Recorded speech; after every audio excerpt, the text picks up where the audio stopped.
Louisiana Legends is made possible by Blue Cross and Blue Shield of Louisiana. This important program series enables us to discover, through the accomplishments of our fellow Louisianians, the unique character of a state so proudly served by Blue Cross and Blue Shield of Louisiana for 60 years.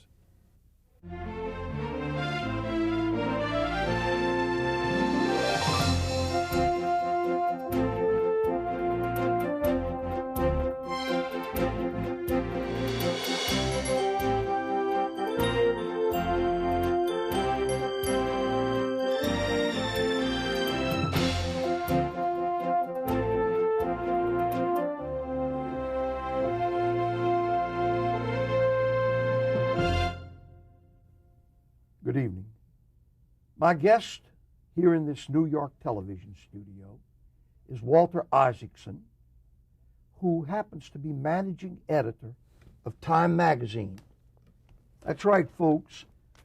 This news magazine, surely the greatest in the world, is managed by a gentleman named Walter Isaacson from our own Louisiana. You weren't born in Louisiana. I was born in New Orleans, raised in New Orleans, went to school in New Orleans, and had my first job in New Orleans. So, yes, I was. How did you get into journalism? Well, you know, it sort of stumbled there. I took summer jobs at the States Item before it folded in with the Times-Picayune. I'd studied philosophy at college and graduate school, and there wasn't much of a call for philosophers in this world. You couldn't put out a shingle and say philosopher. And I kind of liked the excitement of journalism. So I worked the States Item, Times-Picayune. Then I worked in London for a while at the Sunday Times of London. Came back to New Orleans a little bit, and guess I was hooked on journalism. Walter, how did you come to have these astonishing academic credentials? Harvard, Oxford University, Rhodes Scholar. That's pretty heavyweight credentials. Was there great emphasis on education in your family? Well, sure there was. And growing up in New Orleans, it's a rich environment to grow up. I went to Newman, which is a nice school in New Orleans, and it helps being from Louisiana because people up there at Harvard or Oxford think it's kind of exotic. So you get into those places because they think it'd be nice to have somebody from Louisiana. They hear those accents and they automatically assume we're a little deficient. That's why we keep using the accent. That's good why to keep them fooled. Yes, yeah.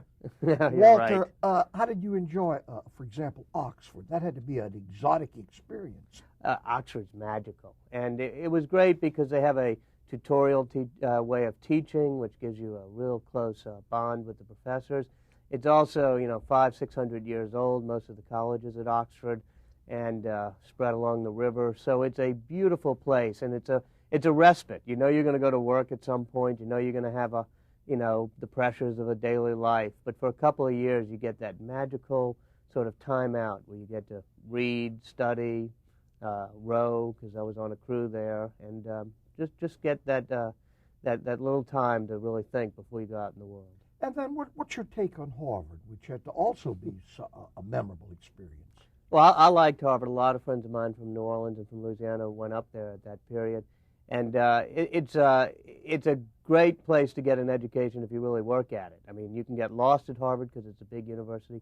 But if you know what you want to do, and I spent a little time working on the Lampoon, which is a humor magazine at the college, and I had a lot of things I did for fun there. So, it was a nice place. It was also good to be in Boston. You'd be surprised, but there's a certain connection between Boston and New Orleans. They're both old cities. They both have a certain charm to them. They both have a beautiful river. So I felt pretty comfortable up in Boston. Walter, you were City Hall columnist for the States Item. Right.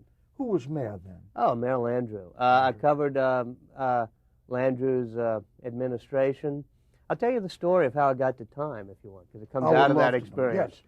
I was writing a column for the States Item, and there was a big mayor's race. I don't know if you had a horse in this race, but it had about 8 candidates. It was Dutch Morial, and it was Joe DeRosa, and Toni Morrison. We handled DeRosa. You handled DeRosa, yes. Right. Got into the runoff, right. Yes.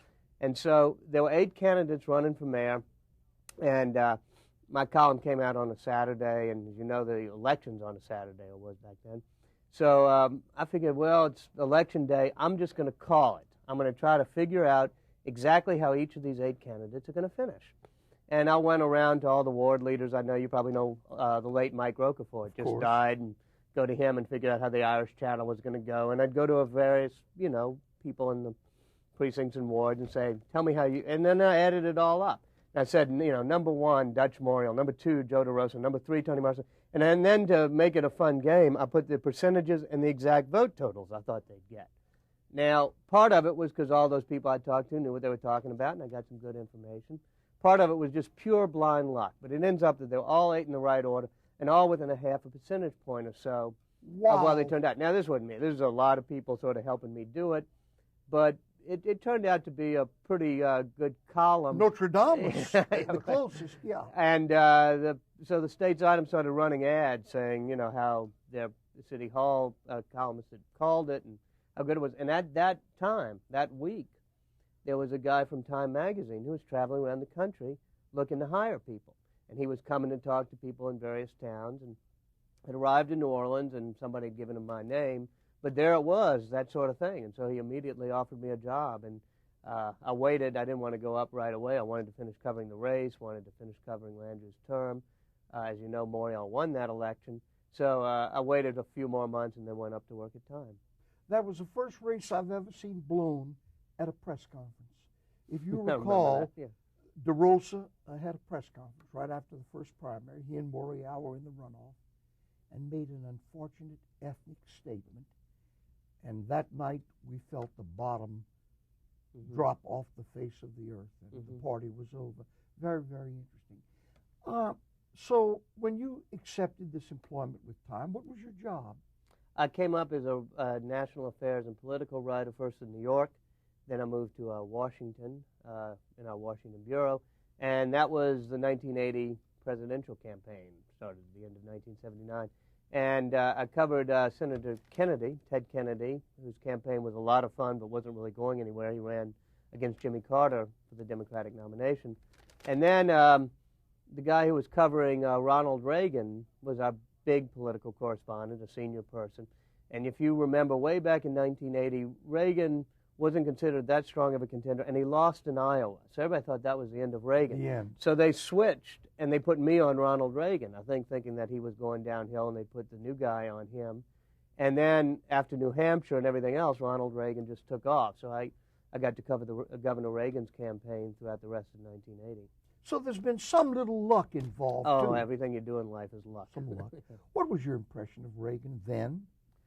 Reagan was a very decent person, a person who was charming and formed a bond with you.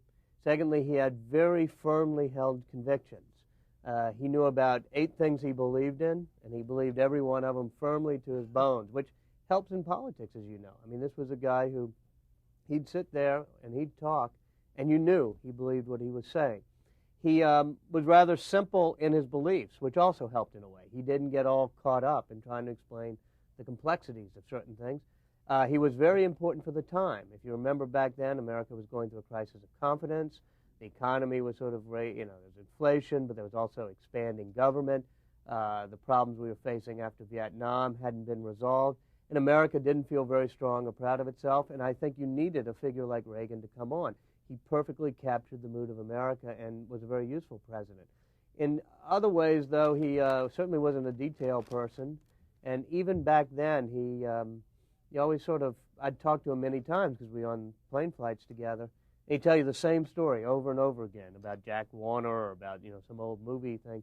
He was just a good storyteller who wasn't very reflective and didn't quite remember what he'd already told you before. I believe that had the laws not prevented it, though, he would have been a 4-time president like Roosevelt. I think by the end of his second term, I don't exactly agree with you on that. By the end of his second term, he seemed very tired to me. Seemed like he was losing a bit of the zest for the job. He felt a little bit out of it. There was that Iran-Contra affair that probably wasn't the worst scandal we ever had, but it made him seem out of touch, and you got the impression he wasn't really enjoying it. So now trace for me, okay, your career with Time. You cover the Reagan effort, a successful Reagan effort.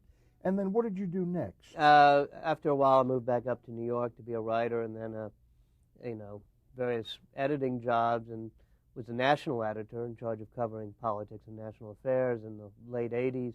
Then I took a break after that because I'd written one book on the Cold War and some friends who had helped shape America's policy during the Cold War.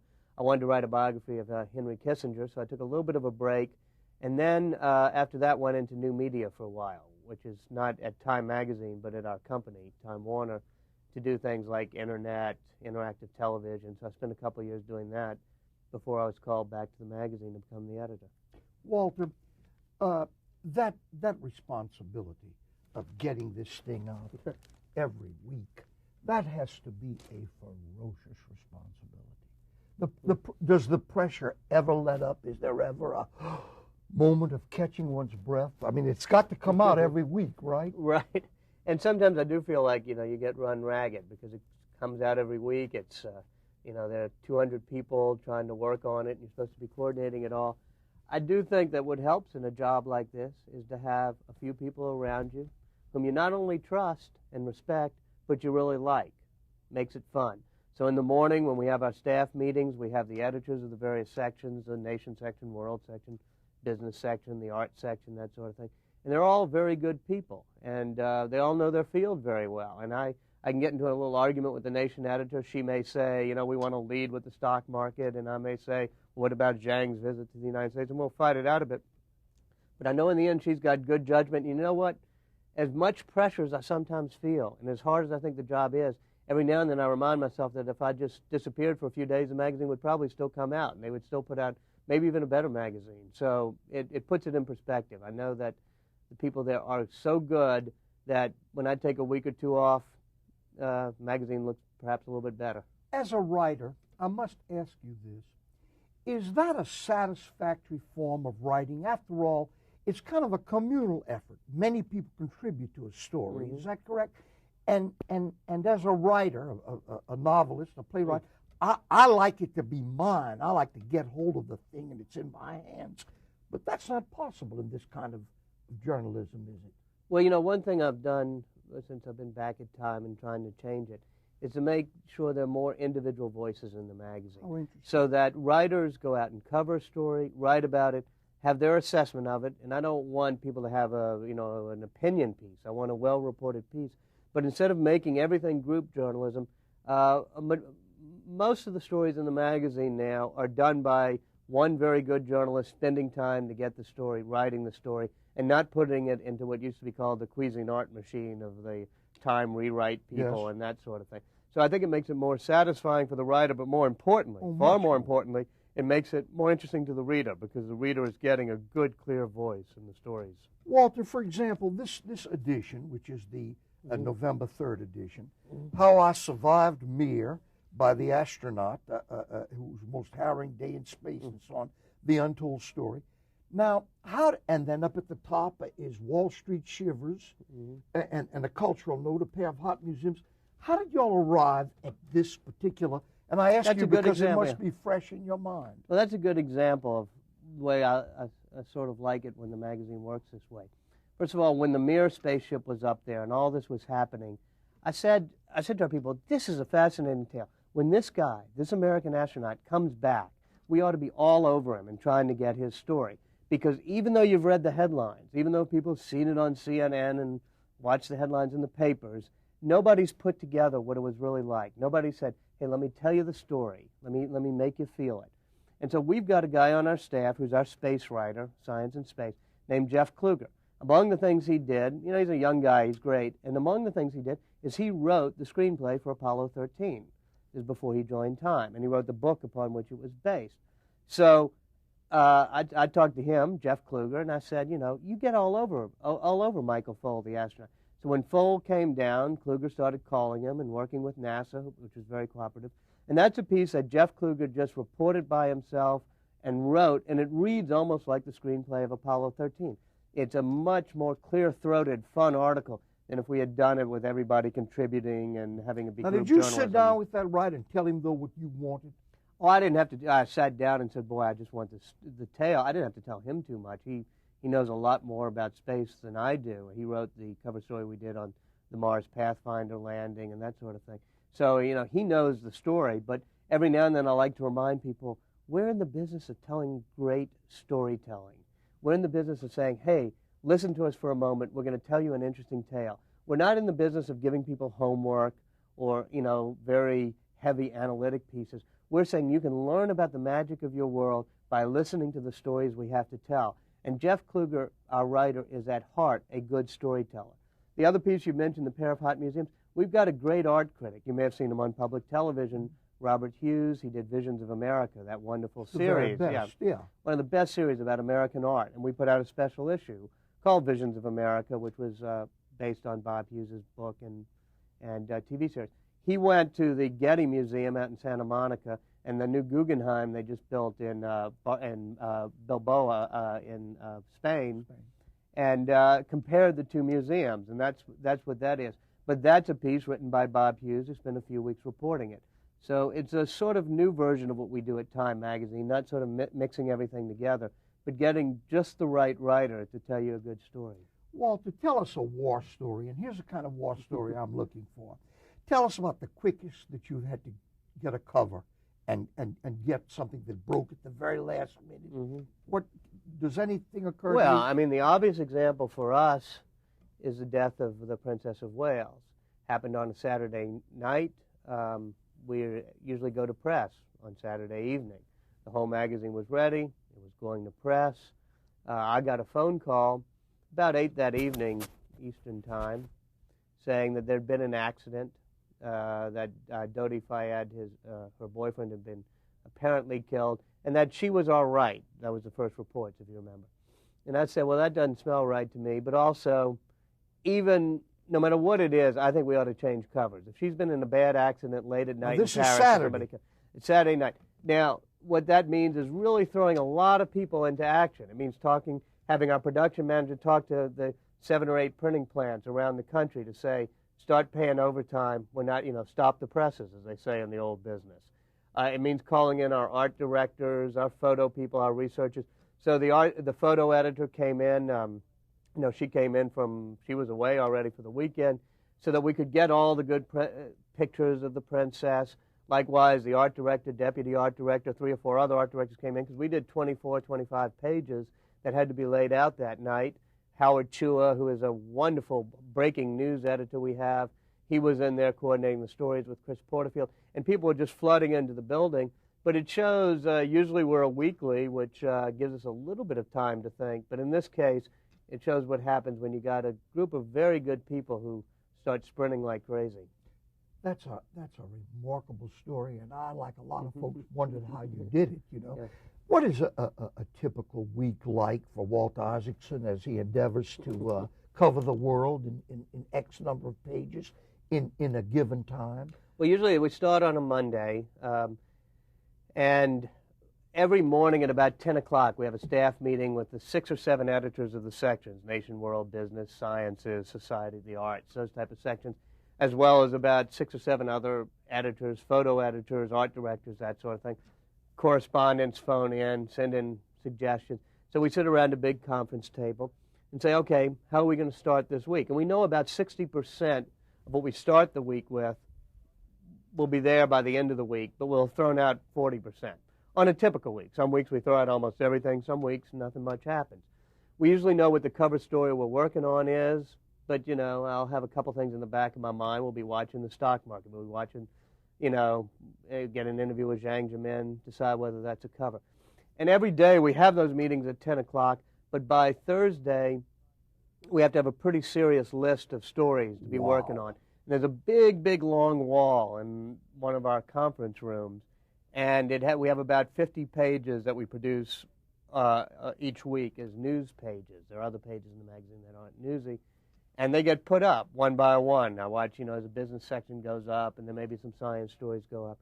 And by the time Saturday morning dawns, usually that wall should be filled up with all the stories, and then we clean it up on Saturday afternoon and print it Saturday night. Is that your responsibility? You said it so simply, we clean it up, but when that wall's filled up, X number of things on that wall are not going to end up in my Time magazine.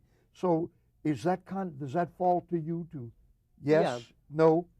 Yeah, I mean, that's what I sort of have to do at the end of the week, along with the 2 or 3 or 4 top editors I work with, and we'll say, that story on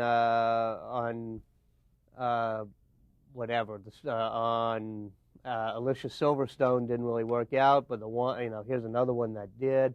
And by the way, there's a really good health story about, fertility treatments, and that's better than we thought, so let's make sure we get it in, but it means we'll have to kill that story. And, we got to eventually make it fit into 50, 51 pages. Do you ever feel badly about your decisions? Do you ever say, darn, I wish I had left that and put this up? Is there anything memorable in your mind of that kind of experience? I shouldn't ask you that. You shouldn't be obligated to answer, but does such a thing happen? Some. It has, I'd like to think of some horrible example in the past, but I don't really have one now. Obviously, we make mistakes. There are times when stories turn out to seem really good for the first few days, but then don't feel right after 5 or 6 more days. There are cover stories I probably think I shouldn't have done. We put Brad Pitt on the cover with 7 Years in Tibet.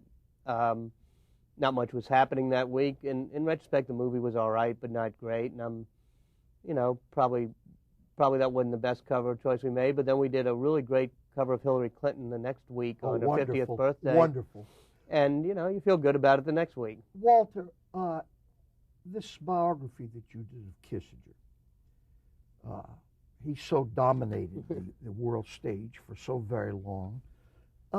What finally was your impression of Henry Kissinger? Henry Kissinger is a brilliant, brilliant thinker when it comes to geopolitics and world affairs. He understands how something in one part of the world will affect something in another part. How if China has some problem with Korea, how that might affect Russia's relationships with NATO or something like that.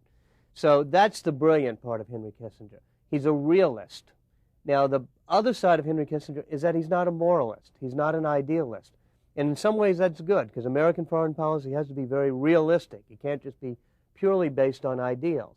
However, what I don't think Kissinger gets is the strength that America gets from its values and from its democracy. He's not somebody who had a great feel for the openness and the values and the human rights and the morality that are inherent in a democratic system. And I think he sort of had a little bit of contempt for democracy. He was too secretive. Everything he did, from the bombing of Cambodia to the incursion into Vietnam to the wiretaps, were all secretive and designed sort of because he didn't trust the democratic system and he didn't have a real feel for America's values. The man that you described could also be used to describe the man he worked for, Richard Nixon, who I think a fatal flaw was a non-trust in the people. See, I think if Nixon had gone on the air and said, hey, we broke into the Democratic headquarters, it was a stupid thing. We're a very forgiving people. I think we are too, and we like openness, we like honesty, and we like people to apologize when things go wrong. I think Nixon and Kissinger were both brilliant men who reinforced the dark side of each other. They both had contempt for openness and the honesty and the full disclosure that usually works well in politics. And they'd sit around the Oval Office or something and reinforce each other's distrustful nature. And your next book, you said, is going to be about? Ben Franklin, if I ever get around to it. One thing about having a full-time job is it means there are a few evenings a week where I can work on it. But Ben Franklin was sort of the first American. He was somebody who was a shopkeeper. I mean, he wasn't, part of the landed gentry or the aristocracy or the ministers or that sort of thing. He ran away from home in Boston, opened a print shop in Philadelphia, and became, when I say first American, part of that middle-class shopkeeper notion of America. Founded the Rotary clubs, that sort of thing. I didn't know that. Yeah. I must ask you this as our time dwindles down. Now, there's going to come a time when Walter Isaacson will thank him at time and appreciate all they've done for him and hopes that he's... What will you do then? No question at all. I'd love to come back to New Orleans. I'm sure I'll retire down there, maybe come down there before I'm ready to retire. But my wife loves New Orleans. My daughter loves New Orleans. My dad and stepmother are down there. And whenever we come down, I just still feel like I'm a New Orleanian. If somebody stops me on the street and says, where are you from? I don't say New York. I don't, whatever. I tend to say I'm from New Orleans, and I'll be back. Walter, you've been a delightful guest, and your day is jam-packed, and we are so appreciative. And may I say on behalf of Louisiana Public Broadcasting every Louisianian. We're very proud of you. Thank you so much. You, I really appreciate it. Louisiana Legends is made possible by Blue Cross and Blue Shield of Louisiana. This important program series enables us to discover, through the accomplishments of our fellow Louisianians, the unique character of a state so proudly served by Blue Cross and Blue Shield of Louisiana for 60 years.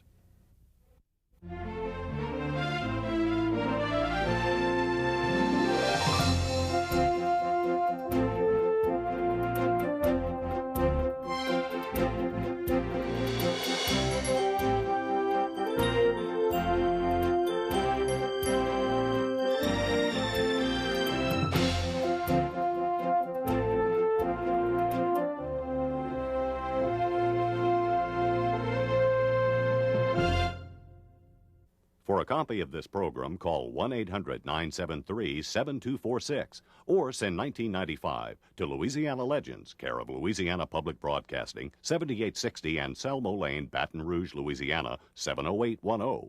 Please allow 4 to 6 weeks for delivery.